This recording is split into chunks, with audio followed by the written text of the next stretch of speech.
Hare Krishna. Welcome to this podcast series about capture of God, the Damodara Lila. The Damodara Lila happened in the month of Kartika, which began on October 9th this year, and it goes on till November 8th. During this Kartika Masa, every evening devotees sing a special song called Damodarashtaka and offer a ghee lamb to Lord Damodara. In fact, in the Hari Bhakti Vilasa, it is stated, in the month of Kartika, one should worship Lord Damodara and daily recite the prayer known as Damodarashtaka, which has been spoken by the sage Satyavrata Muni and which attracts Lord Damodara. So, this Damodarashtaka is found in Padma Purana of Vyasadeva, spoken by Satyavrata Muni in conversation with Narada Muni and Shaunaka Rishi. So, Satyavrata Muni is worshipping Lord Damodara, reminiscing the pastime of the Lord, making wishes to Lord Damodara to gift him with the same devotion that Krishna or Damodara gifted to Mother Yashoda and the cowherd men and women of Gokul. So during this podcast series, we shall be discussing each verse of Damodarashtaka and decoding the meaning, understanding the significance and offering our prayers to Lord Damodara. Let us begin today by first understanding the first shloka of Damodarashtaka. Damodarashtaka's first shloka begins as follows. Namamishwaram Satchidananda Rupam Lasat Kundalam Gokule Rajamanam Yashoda Bhyolukalat Dhavamanam Paramrishtamatyantato Drutya Gopya. We sing this song very nicely every day here at ISKCON Bangalore Temple during the Shayana Arati at 8 p.m. every evening. The devotees can also tune in live at ISKCON Bangalore website or the YouTube channel and participate in this Damodarashtaka singing and the evening's Arati. So now getting into the shloka, Satyavrata Muni begins by saying Namami Ishwaram Satchidananda Rupa. So Satyavrata Muni begins his prayers by first paying obeisances. Namami. To whom? To Ishwaram Satchidananda Rupa. Now he is paying obeisance to Lord Damodara. But Damodara or Krishna is appearing like a small child. So one may say, what is the reason to worship or pay obeisances to a small child? So he wishes to qualify the reason why he is worshipping this small child, apparently small child, because although he is appearing like an ordinary child, he is actually not a child. He is the Supreme Lord himself, Ishvara. Ishvara means controller, supreme controller. Lord Brahma says in Brahma Samhita, Ishvaraha Parama Krishna Satchidananda Vigraha. So the same Ishvara who is Parama, Ishvara, controller, he is Satchidananda Vigraha, he is Satchidananda Rupa, not a material form. So Satchidananda means he is completely made of Sat, Chit and Ananda. He is made of eternity, knowledge and bliss. The ordinary living entities like the ordinary child, all the ordinary human beings, animals, beasts, birds and all other forms in the material world are made of three guna. Sat, Sattva guna, Rajaguna and Tamoguna. Goodness, passion and ignorance. Whereas the Lord is completely unaffected by these modes of material nature even when he comes to this material world and appears in a apparently human life form. Even then, he is completely made of the spiritual form of Satchit Ananda. So he has the potency to appear as greater than the greatest and smaller than the smallest. He can appear in a very fierce form and he can also appear in a very adorable form. So in all these cases, at all times, he is still the same supreme personality of Godhead. He possesses the same opulences and powers, irrespective of the form he assumes. In this connection, I would just like to recall one Lila which happened during Srila Prabhupada's physical presence in the initial days of ISKCON. So Prabhupada had not introduced any other form of Lord to the devotees then other than the form of Krishna, which is Radha Krishna. And he had the pictures of Radha Krishna there, placed in the 26 Second Avenue in New York, and the devotees used to just do the Hare Krishna Kirtan. That was the form of worship. So until 1967. So in 1967, Prabhupada fell ill. He was very sick. He suffered a stroke. At that time, when Srila Prabhupada was very sick and the devotees were very anxious and were praying fervently for the protection of Srila Prabhupada's health, Prabhupada then introduced a specific form of Lord Krishna called Narsimhadev. Narsimha is half man, half lion incarnation of the Lord. He is very fierce to look at. So soon, devotees made a painting of Narsimha based on Prabhupada's description. And this picture was put up in the temple room. One day, after Prabhupada recovered, Srila Prabhupada came down to the temple room from his personal quarters to give a class. At that time, he found that picture of Narsimha was missing. So he inquired from the devotees, what happened? So one of the new devotees came and told Prabhupada that actually I had hidden the picture of Lord because it appears very scary. So maybe guests will become frightened and they will go away. But Prabhupada explained that actually to the devotees Narsimha will not at all be scary. Only for the demons Narsimha will appear scary. So Lord may appear as a scary or a frightening form like Narsimha, or he can appear like a tiny human child. In all these forms, he is still maintaining his same spiritual potency. So this Satchidananda form is very glorious because the same Supreme Lord Krishna who is now appearing as a tiny child is also origin of the gigantic form of Varahadev. Bilvamangal Thakur, one of our Vaishnava Acharyas, describes the form of Varahadev, who came to lift the planet Earth from the bed of the Karana ocean.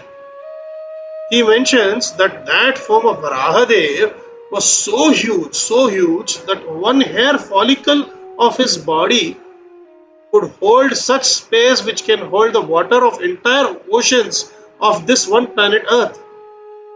So such was the huge form of Varaha. And that Varahadev's origin is the same Krishna who is now standing as one tiny child. And Mother Yashoda can take one shank, one conch shell, and just pour water on the child and bathe him. So that is the same Krishna.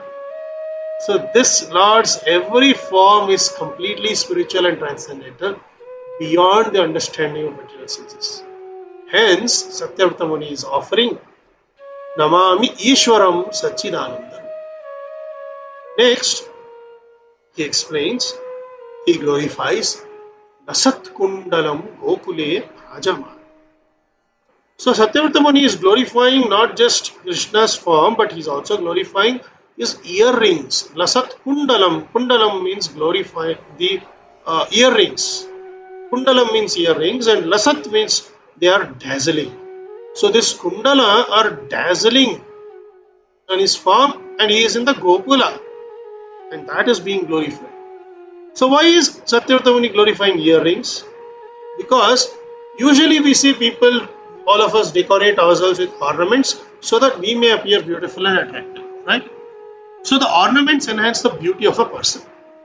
But in case of Lord, Uddhava mentions in Srimad Bhagavatam, Parampadam Bhushana Bhushanangam. Krishna's transcendental body is the ornament of all ornaments. So Krishna is so beautiful that when he wears ornaments, they become beautiful. The ornaments become beautiful because Lord is wearing them. So he is called the ornament of all ornaments. In fact, during the Deepotsava festival in ISKCON Bangalore, you can witness this practically. During the evening Arati, if one visits the temple, you will see in Srinivasa Govinda temple, Lord Srinivasa is adorned with so many ornaments and gloriously is effulgent against the light of lamps. It appears that the Lord is wearing so many ornaments and giving the beauty to the ornaments. Practically, we can understand if any other human being wears so many ornaments on his body, he will appear very gaudy and ugly. But in case of Lord, he appears very attractive, with or without ornaments. So hence, the ornaments get the beauty by the Lord wearing them. So Satyavrata Muni therefore is glorifying Lord's Lasat Kundala or earrings that are splendorously shining in the Gokula. In fact, in the spiritual world, there is nothing non-living. Even the Kundala are living entity, and this Kundala living entity is enjoying by serving the Lord by being a decoration to him. So even the earrings of Gokula are being glorified. Now, Vishwanath Chakravarti Thakur's description is also given about this, which Satyavrata Muni is playing. Yashoda bhyolukala dhavamanam paramrishtamatyantato drutya go. So this is the Damodara Lila. What is Damodara Lila? Vishwanath Chakravarti Thakur mentions in Vaishnava Toshani that this incident, Damodara Lila, in which Krishna broke the pot of curds and then he got bound by Mother Yashoda, this happened on the Deepavali day. That's why we worship this form of Damodara during the Deepotsava or Kartika Masa. So in the Bhagavatam 10th canto, we read wonderful Leela of Damodara. What happens? So once, when Mother Yashoda saw that all her dasis, her maid servants were all engaged in different household affairs, she personally took charge of churning butter. So while she was churning butter, she was singing the Leelas of Krishna and enjoyed thinking of her son. So the Acharyas explained that when Mother Yashoda was churning butter, she was thinking that because from first few days she was receiving complaints that Krishna was going to others' houses, breaking their butter pot, stealing their butter. So she thought maybe Krishna didn't like the butter of our house, that's why he is doing this.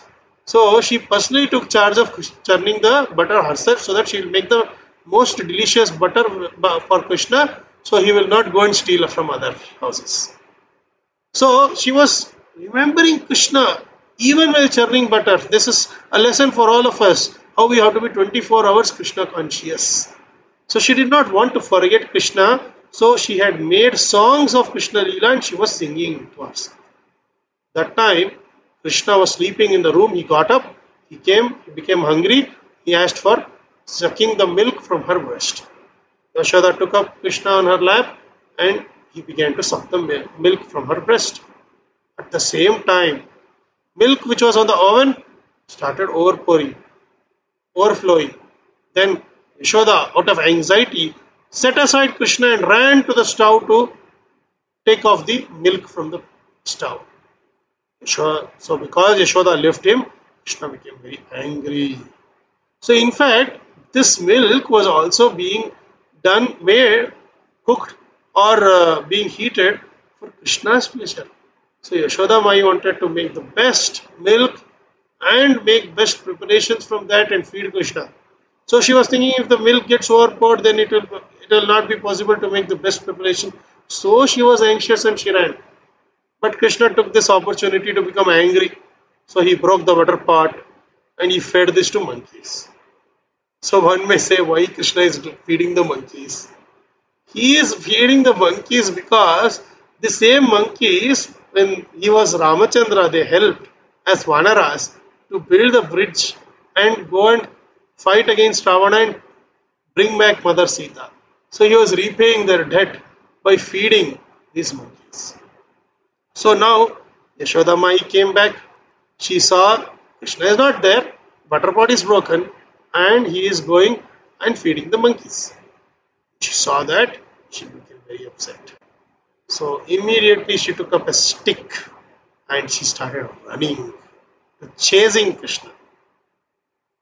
It is said in Srimad Bhagavatam, Gopyandha Anvadhavan Nayam Apayogim Shamam Praveshtum Tapaseritum Mana. Although yogis tried to capture him as Paramatma by meditation, they could not get him. But Mother Yashoda is catching him by stick. So looking at the stick of Mother Yashoda out of Bhaya, he is running. Yashoda Bhayo Lukala Dhavamanam Paramrishtam Atyantato Dhritya Gopya. So that form of Lord Damodara is being worshipped, glorified by Satyavrata Muni in the first shloka.